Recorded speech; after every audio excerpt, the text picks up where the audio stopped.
leaving the lookout. It's early afternoon at this point. The weather was just nasty this morning. We were all expecting rain later in the morning again, and so a handful of us decided to wait it out. So today will just be a guessing game as to how far I get. And so I'm starting to chip away at one of the most brutal next couple of days in the Pennsylvania section, relative to the rocks anyway. And the two shelter options today are roughly 6 miles and 13 miles, or 6.5 and 13. So we'll see how it goes. It might go smoothly, it might go roughly.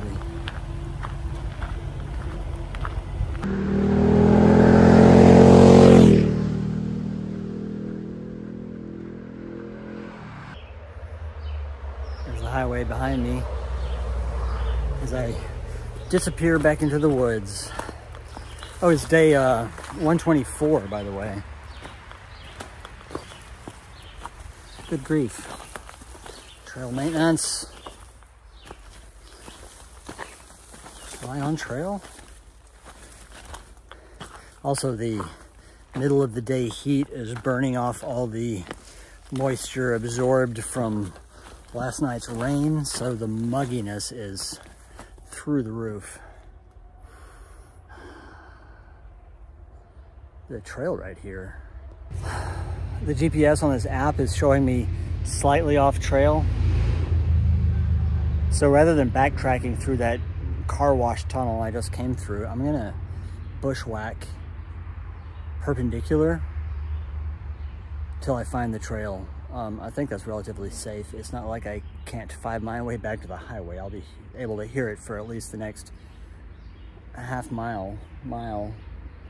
But the direction perpendicular to this trail is a lot less dense than directly behind me, so I'll do that.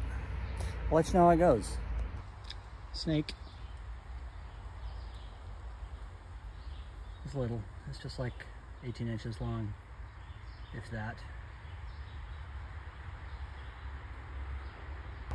There it is. Easy enough. How did I not see that? All right. Huh. There's a blaze right there too. That's facing the other way though.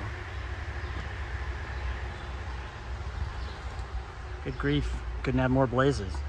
I'm not sure what I did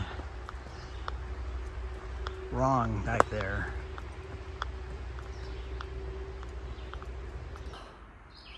I'm also gonna stop and cover myself in bug spray real quick. Now that I'm dripping wet from branches and what have you.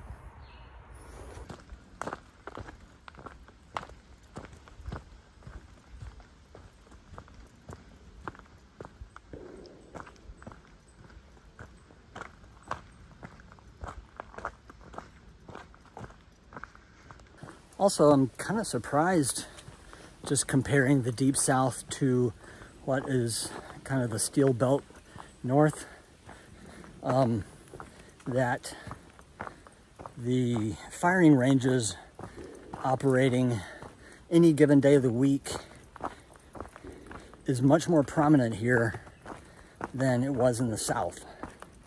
And I don't know if that's a factor of the population density, the factor of we are near the birthplace of the country, so there's a lot more like self-described patriots in quotes here that need to stay abreast of their militia skills, or what that is. But I had not heard firing ranges in full practice mode prior to Pennsylvania. I think it was like the day we were hiking out of Boiling Springs was the first time, and it's been fairly consistent ever since. A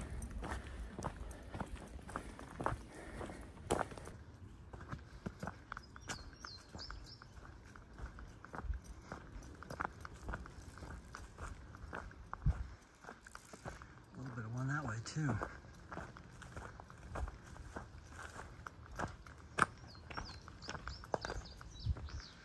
More of one this way, actually.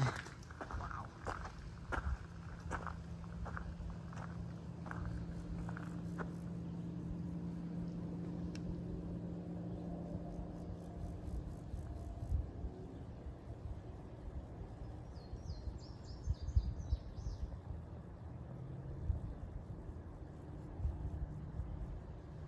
And 30 yards past where I last spoke, we've entered this. So it all kind of came at once.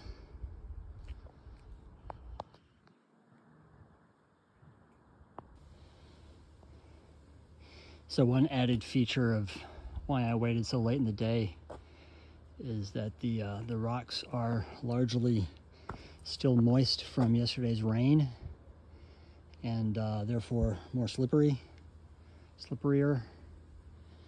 In places they're dry, but in other places they're just damp to wet, and that takes its toll on choosing your next step.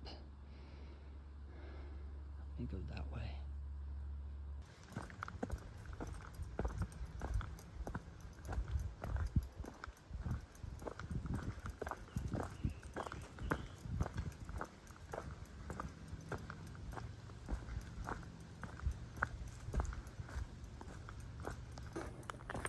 So far today, I've been just drowning in sticky, hot humidity.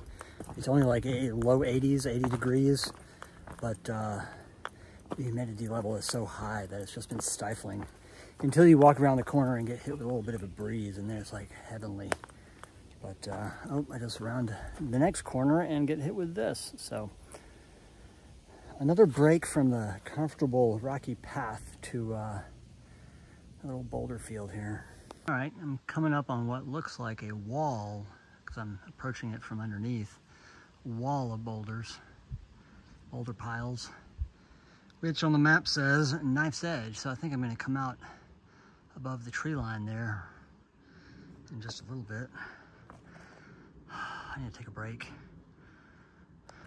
I've had confirmation on several occasions, more than one, more than two, that the rubber tips on the Walmart brand trekking pole are crap compared to the Lucky tips that I have on my Gossamer Gear pole. So I've got another Lucky tip in my gear somewhere. I'm gonna swap it out, but this thing is junk.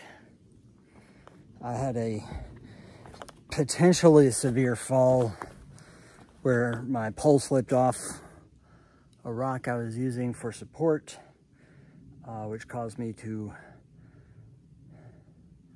lose my support on one side and like fall into another rock. I was able to catch myself with my hand, but my movement of that hand was restricted by the fact that the pole was still attached to it. So it's the kind of thing you want to avoid. These rocks are damp at best, wet in some cases.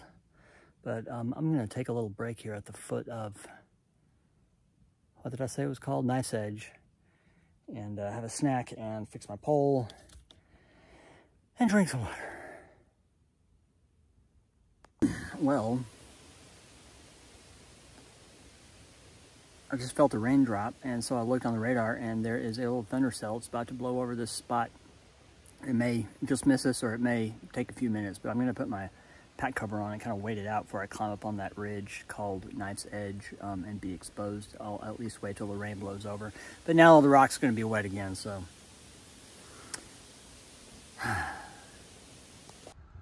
I guess there's no question where the trail is.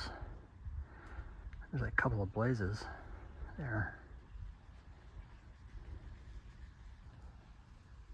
Here it goes. That's the trail behind me. See, there's the blaze. I gotta climb over that. But that's the view, so not all bad. Sun's right in my eyes. I guess that's the rain cloud that just passed over. That's it right there. That's interesting.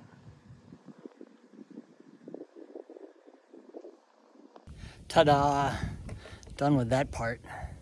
Now it's just back to the regular old rocks in the woods. Namely this.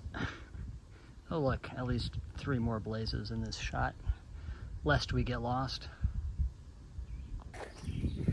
But that was one of the major challenges of the rock section. I'm not sure what the other major challenges are other than continued rock sections for many miles. I mean, I'm still in one now, but that was Knife's Edge, which was quite challenging.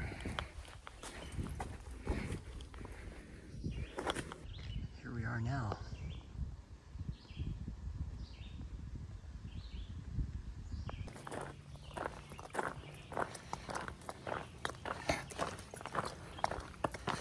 Walking away from Trail Magic with a full camp load of water and a half-mile water carry.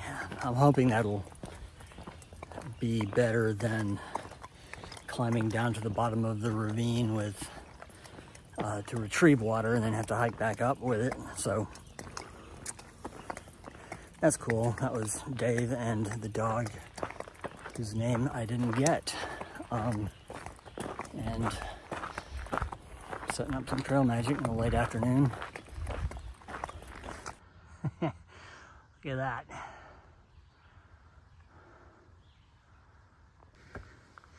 I don't know whose idea it was to carry an additional 8 pounds of water for the last mile over this.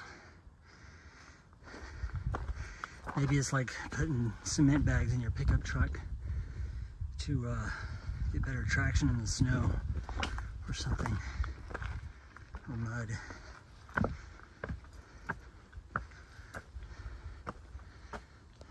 So this is coming down the backside of Bake Oven Knob.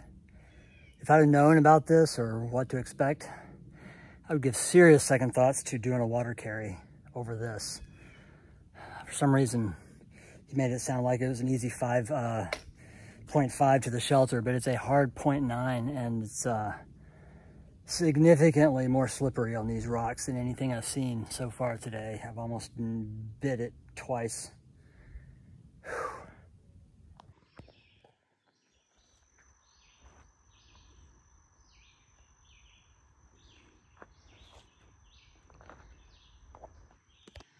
That's my setup for the night. This is a very weedy, buggy, and it could just be the way it feels because everything's damp from the rain earlier, but nice little setup. I like, I started doing the corner porch more lately, and it works out pretty well with the length on that particular pole. That's the Walmart pole. But this is like one of the older shelters. It's tiny and rough log with a low ceiling. I'll head over there in a minute and read the shelter log. Picked up some fresh fruit from the trail magic back there though, which is always nice. I didn't even get rained on all that much, just a little drizzle where I was in the woods, and I was wearing my rain jacket just in case it started to downpour. So, but I'm soaked to the bone again with sweat. The humidity is so high from everything being wet from the rain that when the heat picks back up, it just gets steamy, and so your sweat doesn't evaporate, and so my shirt is just drenched. If I could find one more tree, I may set up a little clothesline here and hang everything. I don't expect anything to get dry overnight though.